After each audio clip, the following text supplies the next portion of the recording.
Welcome to एनजीकॉन online academy. इस lecture में हम स्टोशियोमेट्री का प्रॉपर स्टार्ट लेंगे और फंडामेंटल कॉन्सेप्ट्स में स्टोशियोमेट्री को स्टडी करेंगे। So stoichiometry is basically branch of chemistry that deals with quantitative relationship between reactant and product in a balanced chemical equation. So for example मैं एक reaction लेता हूँ carbon plus oxygen molecule, it forms carbon dioxide. So ये equation stoichiometrically balanced है। Now इस balanced chemical equation में जो reactants और प्रोडक्ट्स के दरमियान क्वांटिटेटिव रिलेशन है, यानी कितने रिएक्टेंट्स कितना प्रोडक्ट बनाएंगे या कितना प्रोडक्ट कितने रिएक्टेंट से बनेगा, तो इस क्वांटिटेटिव रिलेशनशिप की जो स्टडी है उसको हम कहते हैं स्टिक्योमेट्री या स्टोशियोमेट्री। नाउ स्टोशियोमेट्री स्टडी करते हुए हम दो एजम्पशंस लेते हैं।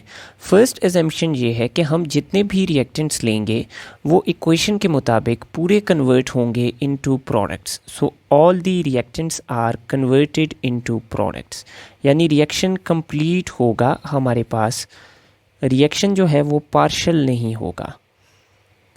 सो कंप्लीटली रिएक्टेंट्स जो है वो प्रोडक्ट्स में कन्वर्ट होंगे। सेकेंड एजम्पशन हम ये लेते हैं कि हमारे पास कोई साइड रिएक्शन अकर नहीं करेगा, नो साइड रिएक्शन अकर्स। सो ये दो एजम्पशंस हैं, हालांकि हकीकतन ऐसा होता नहीं है। अगर हम कार्बन को ऑक्सीजन के साथ रिएक्ट करवाएं तो कार्बन डाइऑक्साइड के अलावा कार्बन मोनोऑक्साइड भी बनती है या सिंपल कार्बन भी बनता है।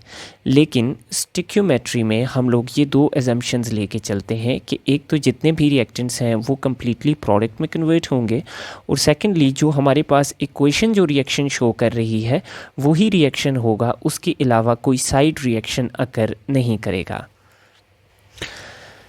नाउ इन दो एजम्पशंस के अलावा हम दो लॉज को भी ओबे करते हैं while studying stoichiometry. So first law जो हम ओबे करते हैं that is law of conservation of mass. इस लॉ का मतलब है कि हमारे पास जो मैस है वो ना तो डिस्ट्रॉय हो सकता है ना तो क्रिएट हो सकता है, but can be converted from one form to other. तो स्टिशियोमेट्री में इसकी क्या एप्लीकेशन है? इसकी ये एप्लीकेशन है कि जितना मैस हमें रिएक्टेंट साइड पे देखने को मिलेगा उतना ही प्रोडक्ट साइड पे देखने को मिलेगा। फॉर एग्जांपल कार्बन का मैस है 12 ग्राम्स और ऑक्सीजन के मॉलिक्यूल का मैस है 32 ग्राम्स। सो टोटल मैस ये बन जाता है 44 ग्राम्स।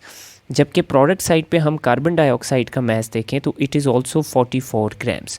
सो स्टोशियोमेट्री में रिएक्टेंट और प्रोडक्ट दोनों साइड्स पे जो मैस है it will be same, mass will be conserved. Second जो लॉ हम ओबे करते हैं that is law of definite proportions.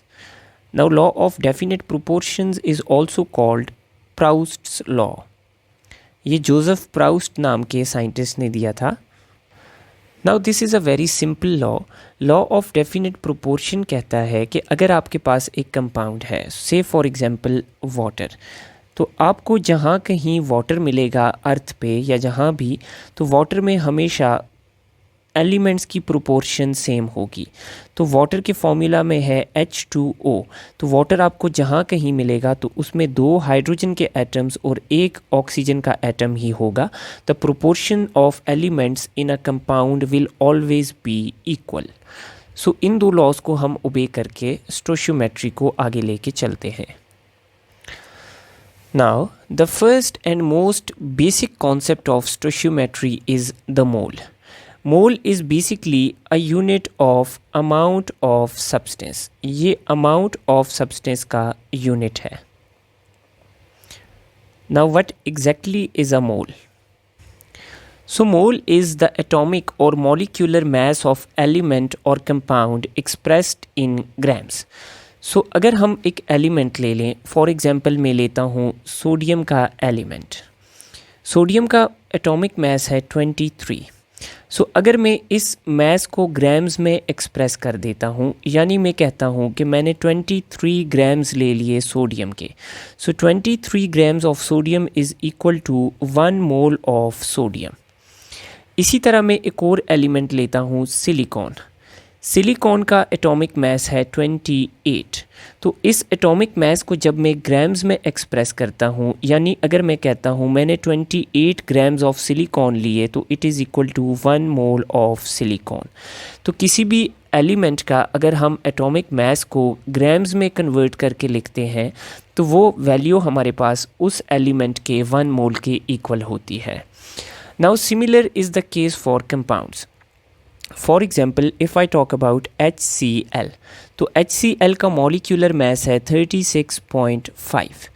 अगर मैं लिख लूँ कि मेरे पास HCl के 36.5 ग्राम्स मैंने लिए हैं, तो 36.5 grams of HCl is equal to 1 mole of HCl।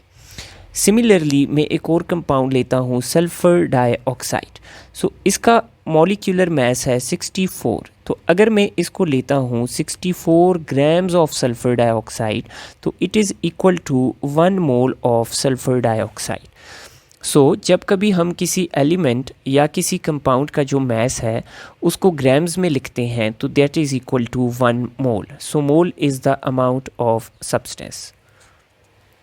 Now, the key equation that we will use in this chapter is how a mass is converted into mole.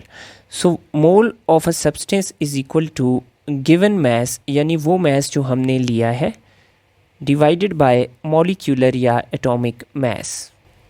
So now, for example, I have taken 60 grams of sodium hydroxide. मेरे से पूछा जाता है कि how many moles are present in 60 grams of sodium hydroxide. So to calculate the moles of 60 grams of sodium hydroxide, the given mass of sodium hydroxide is 60 grams and the molecular mass of sodium hydroxide is 40 grams. सो 60 ग्राम्स में मुझे NaOH के 1.5 moles मिलते हैं। सो इस equation से हम गिवन मास को मोल्स में या मोल्स को गिवन मास में भी कन्वर्ट कर सकते हैं। For example I am given कि मैंने 2 मोल्स ले लिए कार्बन डाइऑक्साइड के, तो अब मेरे पास इन 2 मोल्स का टोटल मास कितना होगा। So using the same equation moles is equal to given mass by molar mass. So 2 moles हैं, they are equal to given mass divided by molecular mass. So carbon dioxide का molecular mass है 44 grams. सो अगर मैं 2 moles of carbon dioxide लूँ तो उनका total mass जो मेरे पास आएगा that will be equal to 88 grams. Now third चीज़ जो हम इससे कर सकते हैं, अगर हमें नंबर ऑफ़ मोल्स पता है एक सब्सटेंस के और गिवन मास पता है तो हम उसका मॉलिक्यूलर मास भी कैलकुलेट कर सकते हैं।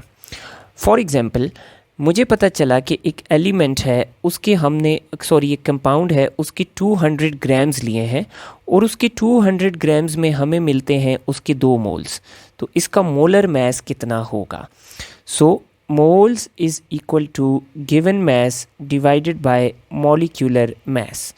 तो मॉलिक्यूलर मास हमारे पास इस कंपाउंड का आ जाएगा 100 ग्राम्स। तो हम given the 2 things from this equation हम तीसरी चीज़ को फाइंड आउट कर सकते हैं।